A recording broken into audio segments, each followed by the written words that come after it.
काफी सालों पहले होता है, जहाँ पर समंदर में कुछ लोग तेल की तलाश में आए थे। समंदर में ड्रिल करते हुए अचानक से उनकी मशीन फंस जाती है। तब एक आदमी वहाँ पर चेक करने के लिए जाता है, लेकिन तभी अचानक से उसे काफी जोर का झटका लगता है, जिससे वहाँ पर छोटे छोटे समुद्री क्रिएचर्स बाहर आ जाते हैं और उस आदमी को पकड़ने की कोशिश करते हैं। लेकिन तभी एक बार फिर से झटका लगता है और इस बार बहुत सारे क्रिएचर्स आकर उस आदमी पर अटैक कर देते हैं, जिसकी वजह से वो आदमी वहीं पर मर जाता है। और फिर इस हादसे के कुछ टाइम बाद की फैसिलिटी पूरी तरह से बंद कर दी जाती है। इसके बाद दोबारा हमें 2011 का सीन दिखाया जाता है, जहाँ इस फैसिलिटी का नाम सेक्टर 7 रख दिया गया और यहाँ पर दोबारा से कुछ लोग तेल की तलाश करने के लिए समंदर में ड्रिल कर रहे होते हैं, लेकिन drill pipe out of control हो जाता है। तो इसीलिए ये लोग उसे ठीक कर रहे होते हैं। उन्हीं में एक वर्कर जून होती है, जो ड्रिलिंग का प्रेशर कंट्रोल करने के लिए जाती है, लेकिन काफी कोशिशों के बाद भी उन्हें वहाँ पर तेल नहीं मिल रहा होता। इसके बाद कैप्टन दो वर्कर्स को पनिशमेंट दे रहे होते हैं, क्योंकि वो अपना काम ठीक से नहीं कर रहे थे। तभी अचानक से उस ड्रिल पाइप से पानी निकलने लगता है और उसमें से एक समुद्री क्रिएचर भी बाहर आ जाता है। अब उन लोगों को नहीं पता था कि वो क्रिएचर कौन सा है, इसीलिए वो उसे अपने साथ ले जाते हैं और पानी में रख देते हैं। इसी दौरान हम वहाँ पर एक फीमेल डॉक्टर को देखते हैं, जो कि असल में जेनेटिक रिसर्चर थी और वो उस क्रिएचर पर रिसर्च कर रही होती है। तब टीम के बाकी लोग उनसे पूछते हैं कि आखिर ये क्रिएचर एग्जैक्टली है क्या। तब डॉक्टर बताती है कि ये कीमोसिंथेटिक एनवायरनमेंट के क्रिएचर्स हैं और इनकी लाइफ सनलाइट के बगैर ही पॉसिबल है, यानी सूरज की रोशनी में वो जिंदा नहीं रह सकते, या तो वो मर जाएंगे या फिर जल जाएंगे। अभी डॉक्टर उन लोगों को ये बात समझा ही रही होती है कि तभी इनकी टीम में से जियो नाम का एक वर्कर उस क्रिएचर को पानी में से निकाल कर देख रहा होता है, लेकिन तभी वो छोटा सा क्रिएचर अचानक से उस वर्कर पर अटैक कर देता है, जिसकी वजह से उसकी लिप्स काफी ज्यादा बड़े हो जाते हैं। अब इस हादसे के बाद कैप्टन वहाँ पर आता है और सभी वर्कर्स को कंट्रोल रूम में लेकर जाता है। कैप्टन उन्हें बताता है कि यहाँ पर तेल का नामो निशान तक नहीं है, इसीलिए इस ऑपरेशन को बंद करवाने का ऑर्डर आया है। लेकिन मेल डॉक्टर इस बात पर एग्री नहीं करता, इसीलिए वो ऑपरेशन को बंद करने से साफ इनकार कर देता है। अब इसी दौरान जियोंग, जो इस ऑपरेशन के हेड होते हैं, वो वहाँ पर आ जाते हैं, क्योंकि पूरी फैसिलिटी बंद जो करवानी थी। अब टीम के सारे मेंबर्स उस हेड यानी जियोंग से मिलते हैं और जब मेल डॉक्टर जियोंग से मिलता है तो वो इस ऑपरेशन को बंद ना करने के लिए रिक्वेस्ट करता है। उन्हें काफी समझाने के बाद जियोंग इस बात के लिए मान जाते हैं। इसके बाद जियोंग कैप्टन के पास जाता है और कुछ और महीनों के लिए इस ऑपरेशन को कंटिन्यू करने के लिए कहता है। इसके बाद ये सभी लोग दोबारा से अपने काम के लिए निकल पड़ते हैं। वो अपने काम में लग जाते हैं, यानी तेल की तलाश करने लगते हैं। इसके बाद टाइम गुजरता जाता है और हम 3 महीने बाद का सीन देखते हैं। वो सभी लोग अपना काम कर रहे होते हैं, लेकिन तभी ड्रिल पाइप में कोई खराबी आ जाती है, जिसको ठीक करने के लिए जून और एक वर्कर पानी में जाते हैं। काफी नीचे जाने के बाद जून अपना काम कर रही होती है और दूसरा वर्कर उस पर नजर रख रहा था, लेकिन तभी उस वर्कर की रस्सी टूट जाती है, जिसकी वजह से वो काफी नीचे चला जाता है। ये सब कुछ देखकर जून उसकी हेल्प करने की कोशिश करती है, लेकिन तभी अचानक से जून को भी शॉक लगता है, जिसकी वजह से वो बेहोश हो जाती है। अब इस हादसे का बाकी टीम मेंबर्स को भी पता चल जाता है, इसीलिए वो रस्सी के सहारे जून को वापस खींच लेते हैं। इस हादसे की वजह से सभी लोग काफी परेशान होते हैं। इसके बाद वो फीमेल डॉक्टर जून से पूछती है, क्या तुमने समंदर में नीचे कुछ देखा था? असल में वो किसी क्रिएचर के हमले के बारे में पूछ रही थी, लेकिन जून को कुछ भी याद नहीं था। इसके बाद जो वो फीमेल डॉक्टर बाहर खड़ी होती है, तब उसके पास वही वर्कर जियो आता है, यानी जिसे उस छोटे क्रिएचर ने काट लिया था, और वो वहाँ आकर उस फीमेल डॉक्टर से मिसबिहेव करने लगता है, जिसकी वजह से वो काफी गुस्सा हो जाती है। इसके बाद जून जब परेशान होकर अपने रूम में बैठी होती है, तभी अचानक से उस फीमेल डॉक्टर की डेड बॉडी वहाँ पर आकर गिरती है। तब ये देखकर जून काफी डर जाती है,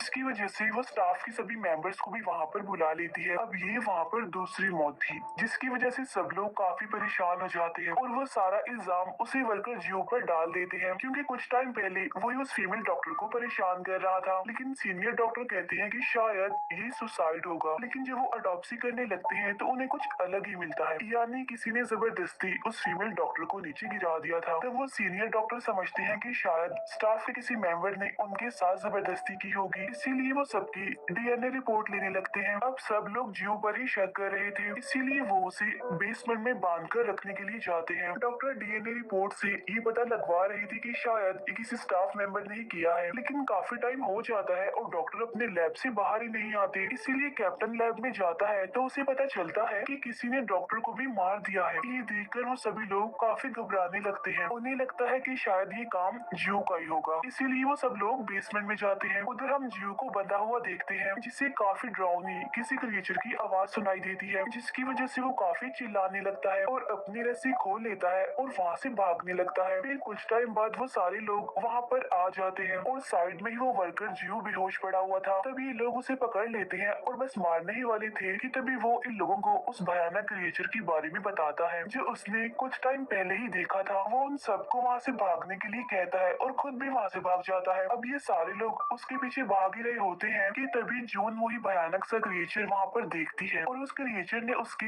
बहुत सारे टीम मेंबर्स को भी मार दिया था। अब जून अपने बाकी टीम मेंबर्स के पास आकर उन्हें उस क्रिएचर के बारे में बताती है। तब ये सुनकर वो हेड यानी जियोंग उस क्रिएचर को मारने का सोचते हैं। तब जून भी गन लेकर उनके साथ नीचे जाने लगती है। फिर थोड़ी देर बाद उन्हें कॉरिडोर में उनके दो वर्कर्स भी मिल जाते हैं और तभी देखते ही देखते उनके पीछे से वो क्रिएचर आ जाता है। तब ये देखकर वो दोनों वर्कर्स काफी घबरा जाते हैं। तब वो क्रिएचर उन दोनों पर भी अटैक कर देता है और एक एक करके बस उन्हें मारने ही वाला था। तो तभी जियोंग उस क्रिएचर पर गोली चला देते हैं, जिसकी वजह से वो दोनों वर्कर्स बच जाते हैं और वो क्रिएचर काफी चीखने लगता है। तब ये देखकर जियोंग उस क्रिएचर पर अपना लाइटर फेंक देते हैं, जिसकी वजह से वो क्रिएचर अचानक से जलने लगता है क्योंकि उसकी बॉडी में पेट्रोलियम बहुत ज्यादा था और यही वजह होती है कि वो जलता ही रहता है। लेकिन कुछ टाइम बाद वो क्रिएचर गर्मी को बर्दाश्त कर लेता है, जिसकी वजह से वो अपनी बॉडी पर लगी आग को बुझा देता है। ऐसा करने के बाद वो उन लोगों के पीछे बढ़ जाता है। फिर वो सभी लोग लिफ्ट के जरिए नीचे जाने की कोशिश करते हैं क्योंकि नीचे के सेक्शन में एक दूसरी फैसिलिटी थी जहाँ कुछ टाइम के लिए वो लोग उस क्रिएचर से बच सकते थे। यहाँ आकर वो अपने इंजर्ड वर्कर का ट्रीटमेंट करने लगते हैं। अब जियोंग ने अचानक से लाइटर फेंक कर उस क्रिएचर को जलाना चाहा। इट्स मीन वो उस क्रिएचर के बारे में कुछ न कुछ तो जानते थे, इसीलिए सभी को उन पर शक होने लगता है और गुस्से में कैप्टन उनसे पूछने लगता है कि आखिर यहाँ पर चल क्या रहा है और वो क्रिएचर कौन है, क्योंकि रिपोर्ट के मुताबिक यहाँ पर कोई भी ऐसा क्रिएचर नहीं पाया गया था। तब जियोंग एक टैंक से एक छोटा क्रिएचर निकालता है और वो क्रिएचर पानी से बाहर आकर काफी टाइम के लिए जलने लगता है। अब यहाँ पर जियोंग सारी बात रिवील करता है। वो कहता है कि 20 साल पहले मैं अपने पार्टनर्स के साथ यहाँ पर काम कर रहा था और यहाँ पर उन्होंने एक काफी अमेजिंग चीज तलाश की थी और वो थे ये छोटे छोटे क्रिएचर्स, क्योंकि ये क्रिएचर्स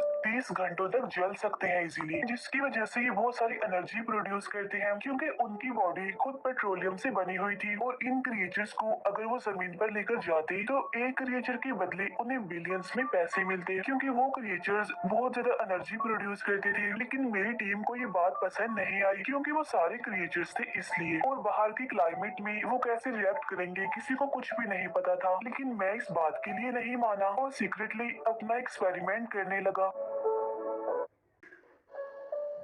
लेकिन एक दिन लैब में कोई हादसा हो गया और उन क्रिएचर्स ने मेरी पूरी टीम को ही मार दिया और इसी वजह से 20 साल पहले सेक्टर 7 बंद कर दिया गया। लेकिन फिर पिछले साल दोबारा से मैंने इस फैसिलिटी को ओपन करवाया और अपने मिशन में मैंने उस फीमेल डॉक्टर की हेल्प ली और उन छोटे क्रिएचर्स को पालना शुरू कर दिया ताकि वो बहुत सारी एनर्जी प्रोड्यूस कर सके। लेकिन फिर एक दिन एक हादसा पेश आ गया। उनमें से एक क्रिएचर बड़ा होने लगा, जिसकी वजह से वो टैंक टूट गया, जिसकी वजह से वो अजीब सा क्रिएचर बाहर आकर लोगों पर अटैक करके उन्हें मारने लगा और इसी वजह से उस वर्कर की भी मौत हुई थी जो जून के साथ नीचे पानी में गया था। अब वो फीमेल डॉक्टर ये सारी बातें तुम सबको बताने वाली थी, इसीलिए मैंने ही उसे ऊपर से धक्का देकर मार दिया। अब ये सारी बातें सुनकर जून काफी गुस्सा हो जाती है और उन्हें मारने ही वाली होती है कि तभी वो क्रिएचर यहाँ पर आ जाता है। तभी देखकर सभी लोग भागने लगते हैं। जियोंग उस क्रिएचर को पकड़ने की कोशिश करता है और जनरेटर को ऑन करने के लिए जून और उसका साथी इंजन रूम में जाते हैं। यहाँ कैप्टन और वो वर्कर्स अपनी जान बचाने के लिए सबमरीन में जा रहे होते हैं ताकि यहाँ से वो भाग जाए। जून और उसका साथी इंजन रूम में चले जाते हैं और वो जनरेटर ऑन कर देते हैं, जिससे हर जगह पर लाइट आ जाती है। उधर कैप्टन और वो दो वर्कर्स वहाँ से निकल ही रहे होते हैं कि तभी वहाँ पर वो क्रिएचर नीचे से अटैक कर देता है और ऊपर आने की कोशिश करता है। लेकिन ये लोग प्लेटफॉर्म को काफी मजबूती से पकड़ कर रखते हैं ताकि वो क्रिएचर ऊपर ना आए। लेकिन उस क्रिएचर की पावर के सामने ये लोग कुछ भी नहीं थे, इसीलिए वो क्रिएचर ऊपर आ ही जाता है, जिसकी वजह से ये लोग वहाँ से भागने लगते हैं और तभी उनका एक साथी वहीं पर ही गिर जाता है और वो क्रिएचर उसे मारने ही वाला होता है कि तभी दूसरा वर्कर उसे बचा लेता है। इसके बाद वो दोनों भी सबमरीन की तरफ भागने लगते हैं, लेकिन उन्हें वहाँ पर आता हुआ देख कैप्टन सबमरीन का दरवाजा बंद कर देता है, जिसकी वजह से वो क्रिएचर इन्हें पकड़ लेता है और एक एक करके बहुत बुरे तरीके से मार देता है। उधर जून और उसका साथी भी सबमरीन की तरफ जा रहे होते हैं, लेकिन कैप्टन सबमरीन को लेकर निकल रहा होता है। वो किसी को भी उसके अंदर आने नहीं दे रहा होता, लेकिन तभी वो क्रिएचर वहाँ पर आकर सबमरीन का ग्लास तोड़ देता है, जिसकी वजह से अंदर पानी भरने लगता है और कैप्टन की डूबने से मौत हो जाती है। इसके बाद जोंग उस क्रिएचर से लड़ने का डिसाइड करता है और एक खुली जगह पर आ जाता है और वो क्रिएचर भी अब उसके सामने ही था। तब जोंग उसे फायर गन से जलाने लगता है, लेकिन वो जलने के बाद कुछ ही मिनट्स में बुझ जाता है। फिर जोंग लोहे का एक रॉड लेकर उसके मुंह में डाल देता है, जिसकी वजह से उसकी बॉडी से पेट्रोलियम लिक्विड निकलने लगता है। तब जोंग अपनी पॉकेट से लाइटर निकाल कर उसे जलाने लगते हैं और इसी कोशिश में वो खुद भी जल जाते हैं और जलकर वो मारे जाते हैं और वो क्रिएचर भी कुछ देर तक जलता रहता है। अब यहाँ पर देखकर ऐसा लग रहा था कि जैसे वो क्रिएचर मारा जाएगा। तभी वहाँ पर जून और उसका साथी भी आ जाते हैं। अभी वो लोग ये देख ही रहे होते हैं कि तभी वो क्रिएचर जून पर अटैक करने वाला होता है, लेकिन उसका साथी उसे बचा लेता है। लेकिन फिर वो क्रिएचर जून के साथी को पकड़ लेता है और उसे लेकर पानी में कूद जाता है। लेकिन जून जब नीचे देखती है तो पता चलता है कि जून का साथी और वो क्रिएचर एक रस्सी से लटके हुए हैं। अब जून एक वायर के जरिए अपने साथी को ऊपर लेने लगती है और उसी के पीछे से